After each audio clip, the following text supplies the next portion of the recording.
हिंद आप सभी को। चलिए आज हम लोग पढ़ने जा रहे हैं सौंध माटी किताब का लेखक परिचय। और सौंध माटी किताब में जितने सारी कहानियां हैं और उस कहानियों में जितने सारे पात्र हैं उसके बारे में आज हम लोग पढ़ने जा रहे हैं। ये अपने हाथ से खुद इसको नोट्स बनाए हैं जो कि पढ़ने में बहुत आसानी होगा। चलिए आज शुरुआत करते हैं। कहानी का नाम है किताब का नाम है सौंध माटी। और सौंध माटी का लेखक कौन है? डॉक्टर विनोद कुमार। डॉक्टर विनोद कुमार का जन्म कब हुआ था? 1961 ईस्वी में। इनके पिता का नाम है मथुरा प्रसाद और इनका जो निवास स्थान है दारू झुमरा हजारीबाग। ये प्रधानाध्यापक रहे थे रांची कॉलेज रांची के। ठीक है, उसके बाद रांची कॉलेज रांची का नाम परिवर्तन बाद में क्या हो गया? श्यामा प्रसाद मुखर्जी विश्वविद्यालय रांची। अब देखते हैं कि जो किताब है सौंध माटी, ठीक है, सौंध माटी किताब का पहला प्रकाशन हुआ था 1990 ईस्वी को और दूसरा प्रकाशन हुआ था 2017 ईस्वी को। और इस किताब का जो प्रकाशक है, इस प्रकाशक है जनजातीय भाषा अकादमी आदिवासी कल्याण आयुक्त रांची। और इसका जो मुद्रक है, इसका मुद्रक है वर्मा यूनियन प्रेस रांची। इसका प्रकाशक जो है प्रकाशक है जनजातीय भाषा अकादमी बिहार झारखंड रांची। ठीक है, इस किताब में दो भाग में है, एक पहला गद्य भाग है, दूसरा पद्य भाग है। गद्य भाग में जो 10 कहानी है और पद्य भाग में 31 कविता है।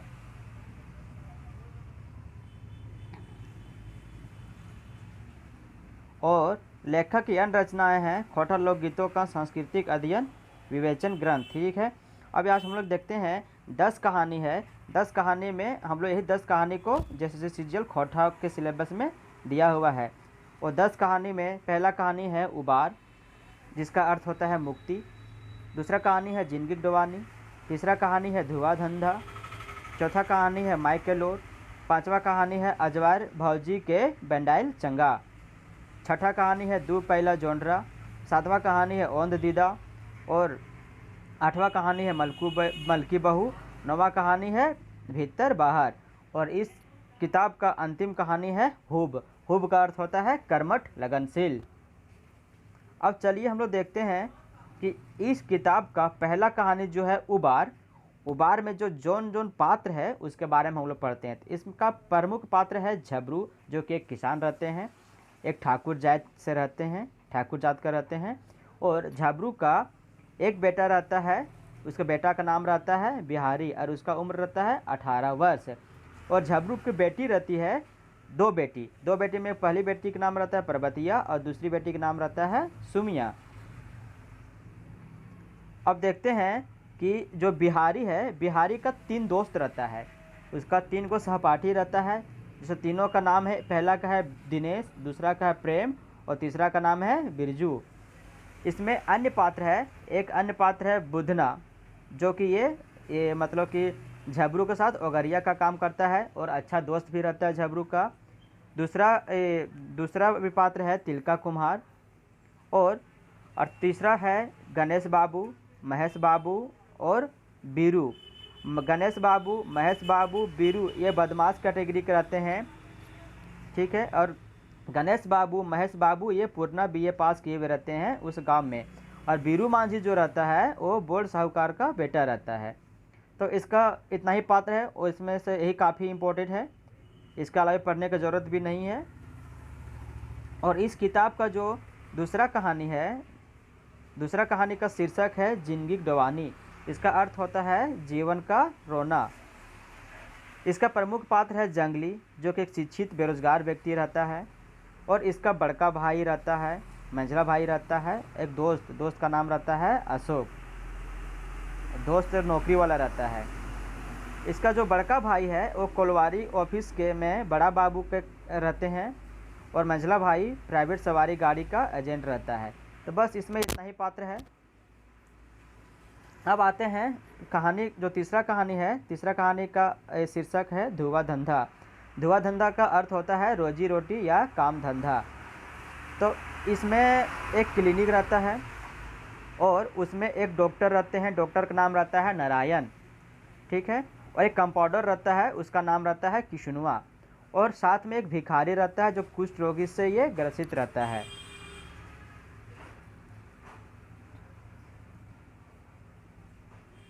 चलिए अब देखते हैं चौथा कहानी का शीर्षक है माइकेलोर। इसका प्रमुख पात्र है सूरजा, ठीक है। और सूरजा है, इनकी माँ रहती है, एक सूरजा रहता है, इनकी माँ रहता है, बेटा रहता है नरेना, और दोस्त रहता है मंगरा। गिरजा बाबू गांव का जमींदार आदमी रहता है, अमीर आदमी रहता है, और सूरजा के पिता इनके यहाँ काम करते हैं।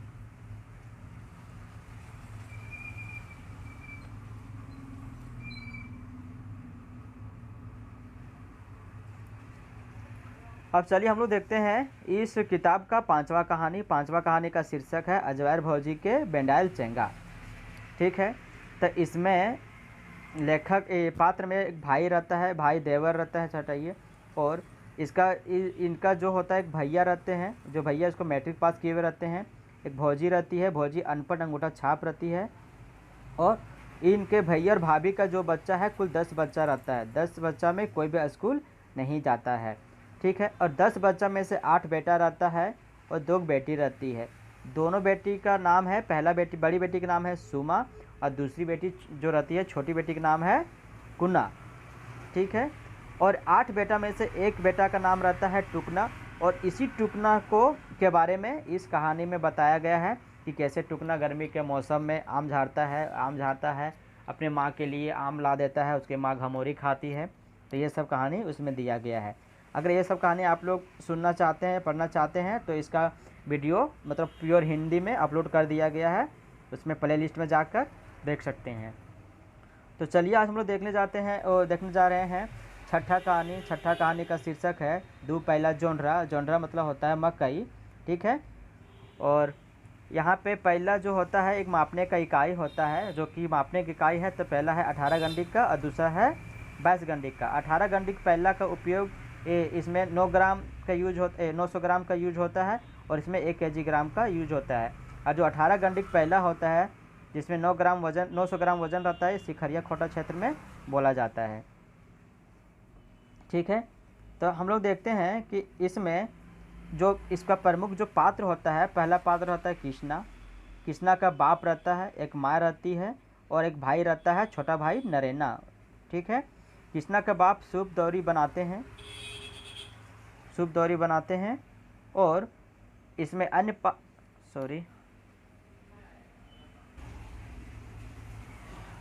इसमें जो अन्य पात्र रहते हैं वो रहते हैं डॉक्टर विनय रहते हैं। इसका फीस रहता है 2 रुपया, ठीक है। और एक और पात्र रहते हैं कन्हैया बाबू, ये अमीर आदमी होती हैं।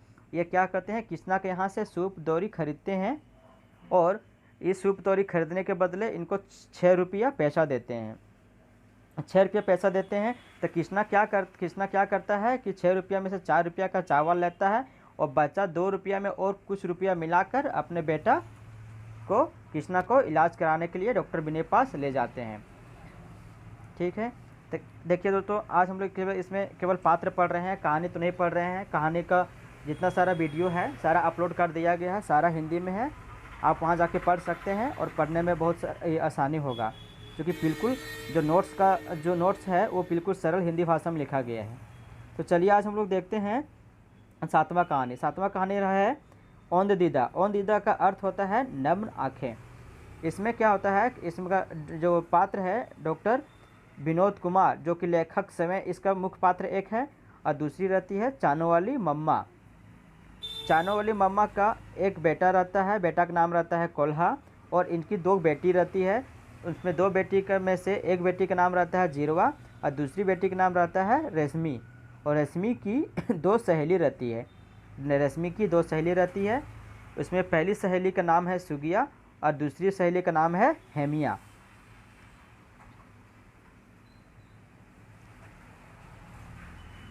अब आते हैं इस कहानी का जो 8वां, तो इस किताब का जो 8वां कहानी है, 8वां कहानी का जो शीर्षक का नाम है मलकी बहू। इसका जो प्रमुख पात्र है, पहला है दयाल बाबू, जो कि बोकारो में ये नौकरी करते हैं, और इनकी बेटी रहती है, बेटी जो इनका मलकी बहू है, इनकी बेटी रहती है, और इसका दामाद रहता है, दामाद का नाम रहता है विष्णु, और इनका जो दामाद रहते हैं ये BA पास किए हुए रहते हैं, ठीक है। तो जब दयाल बाबू ये बोकारो में अपना दामाद को देखते हैं तो वहीं पे तय करते हैं कि अपना बेटी का शादी हम इसी के साथ करेंगे, और इनको बीए पास देखकर शादी करने के लिए राज़ी हो जाते हैं। लेकिन इनको दहेज के लिए 40,000 रुपये नकद मिलता है, और इनके ससुर जो हैं दयाल बाबू ये वादा करते हैं कि बाद में हम 3-4 साल के बाद में एक फटफटिया देंगे, जो कि अभी तक वो फटफटिया नहीं मिला है। और उसी को लेकर ये कहानी में ये बताया गया है। ये कहानी मुख्य रूप से दहेज प्रथा पर आधारित है, दहेज प्रथा पर आधारित है। और चलिए आज हम लोग फिर देखने जा रहे हैं नौमा कहानी। नौमा कहानी का शीर्षक है भीतर बाहर। यह कहानी सांप्रदायिकता पर आधारित है। लेखक भी इस कहानी में एक पात्र है, ठीक है। और इस कहानी का जो प्रमुख पात्र है वो रहता है इबादत खां, और इसी का बेटा रहता है सरुजुआ। ठीक है। इबादत खां एक नेक आदमी रहता है, सबका मददगार होता है, और कोनो जात धर्म से भेदभाव नहीं करते हैं, मतलब ठीक है। और इबादत खां का बेटा जो रहता है, छोटा बेटा रहता है सरुजुआ 26 बच्चर का रहता है, एक जवान पठान रहता है, और बाप नियर मददगार रहता है, और फुटबॉल के टीम का ये कप्तान रहते हैं, कप्तान रहते हैं। और अमृतनगर में फुटबॉल का मैच होता है, उसी समय एक इनका दोस्त रहता है रोहित, उसका हाथ टूट जाता है, और उसी समय हजारीबाग में दंगा हो जाता है। तो उसी के बारे में ये कहानी बताया गया है।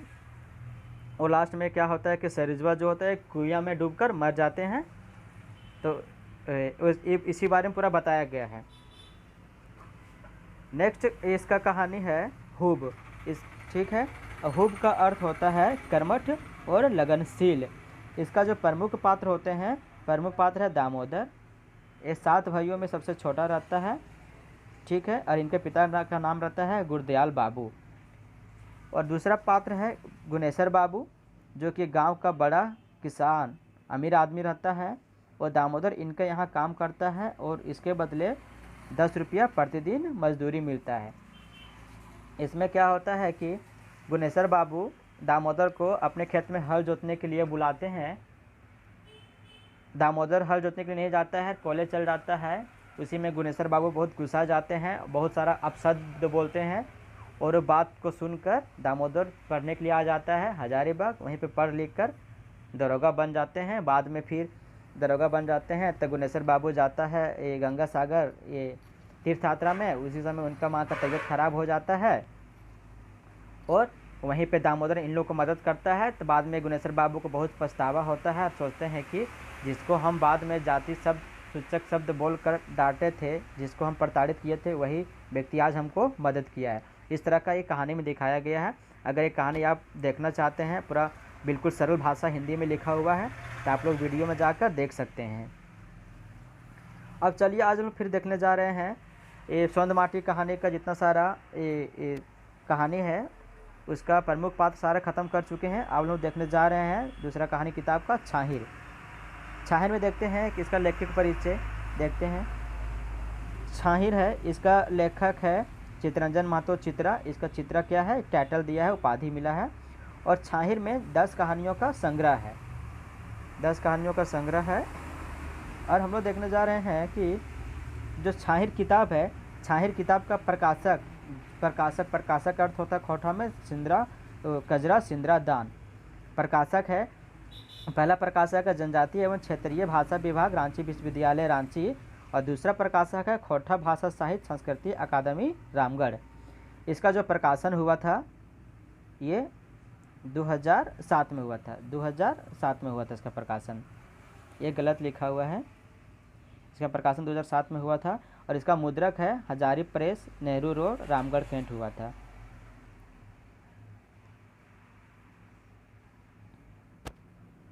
इसमें जो आपन बात लिखे हैं चितरंजन महतो चित्रा समय लिखे हैं। इसका मंतव्य जो दिया है गिरधवारी गोस्वामी आकांक्ष कोटी दिया है। और प्रस्तावना जो दिया है एक झा मतलब अजीत कुमार झा, ये जो कि अजीत कुमार झा एक मौसम वैज्ञानिक रहते हैं। और इसका जो निदेशक है, निदेशक खोटा भाषा साहित्य संस्कृति परिषद रामगढ़ है, ठीक है। चलिए हम देखते हैं कि जो लेखक का जो परिचय जो है, जो लेखक का परिचय जो करवाया है वो करवाया है वासुदेव महते, एक प्रस्तुत करता है, ठीक है। तो लेखक 1964 ईस्वी में बीए पास करते हैं। 1960 ईस्वी में मैट्रिक लारी हाई स्कूल से पास करते हैं। और इनका एमए में जो ज्योग्राफी रहता है 1966 ईस्वी में ये एमए पास करते हैं, ज्योग्राफी से ऑनर्स किए हुए रहते हैं। और जन्म इनका होता है 1946 ईस्वी में, जितिया पर्व के दिन होता है, ठीक है। और BA MA Ranchi college Ranchi से किए थे। अब हम लोग देखते हैं चित्तरंजन महतो चित्रा का, इनकी माँ का नाम रहता है धनिया महतो, बाप का नाम रहता है धनीनाथ महतो जो कि किसान परिवार से रहते हैं। इनका जन्म स्थान है ग्राम पोस्ट लारी रामगढ़ है। इनकी पत्नी का नाम है सावित्री देवी, ठीक है, जो कि उनका शादी 1967 ईस्वी में होता है। 1966 ईस्वी में ये एमए पास करती हैं चित्तरंजन महतो चित्रा, मतलब कि 1966 ईस्वी में एमए पास करते हैं, 1967 ईस्वी में इनका शादी होता है, ठीक है। इनका जन्म 1946 में होता है और ये 1960 ईस्वी में मैट्रिक करते हैं, बीए 1964 में करते हैं, 1966 ज्योग्राफी से एमए करते हैं, 1967 में शादी करते हैं। इनका जो फर्स्ट कविता है, इनका फर्स्ट कविता का नाम है समर के उस पार, और दूसरा कविता है गीता के गीत। ये दोनों कब हुए? 1965 ईस्वी में प्रकाशन हुआ था, ठीक है। और इनका जो हिंदी उपन्यास है, इसका पहला उपन्यास है माँ की पुकार, दूसरा है जल तरंग, और तीसरा उपन्यास है जीवन की खोज में राजेश।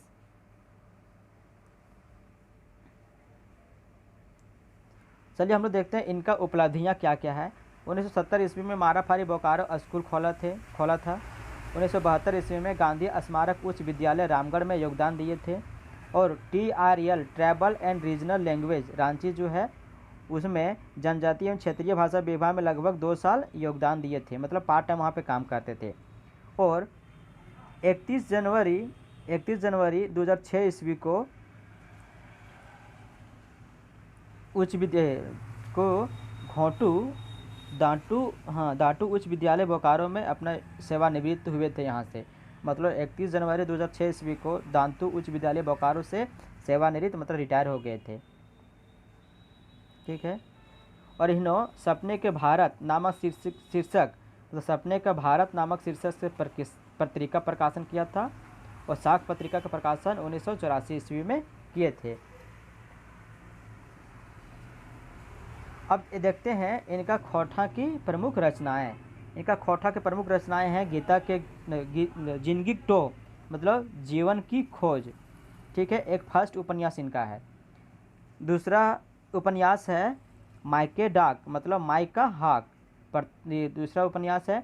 और हम कैसे जियब ये भी इनका उपन्यास है। और इनका है महराई गीत महाकाव्य है। और खोठा खिचड़ी कविता कहानी यात्रा वृत्तांत नाटक इसका है, ठीक है। और इन्हीं का जो एक रहता है छाहिर कहानी संग्रह रहता है, इसी के बारे में हम लोग आगे इसके बारे में पढ़ेंगे। छाहिर में 10 कहानी रहता है, जो कि 10 कहानी हम लोग को जैसे सीजीएल खोठा के सिलेबस में दिया हुआ है, और ठीक है। तो देखते हैं, आज हम लोग केवल पात्र देखते हैं और कहानी इसका है, उसको बाद में इसका वीडियो अपलोड करेंगे, क्योंकि आज एक ही वीडियो में अपलोड करना पॉसिबल नहीं, बहुत ज़्यादा लंबा वीडियो हो जाएगा। तो चलिए हम लोग देखते हैं कि छाहिर, पहला जो इसका छाहिर किताब है, और छाहिर का किताब का जो पहला कहानी का शीर्षक है वो छाहिर ही रहता है।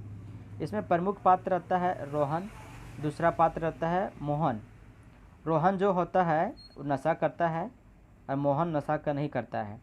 एक अन्य पात्र रहते हैं सूर्य नारायण चौधरी, इसका बेटा रहता है बिरजू चौधरी जो कि जमींदार रहता है। और इनका गुरु जो एक गुरु रहते हैं देव नारायण चौधरी जो कि मास्टर रहते हैं। और छगन साहब जो रहते हैं वो सूद पर पैसा लगाते हैं, दारू बेचते हैं, पकौड़ी बेचते हैं। इसमें एक भी महिला पात्र का नहीं जिक्र किया गया है।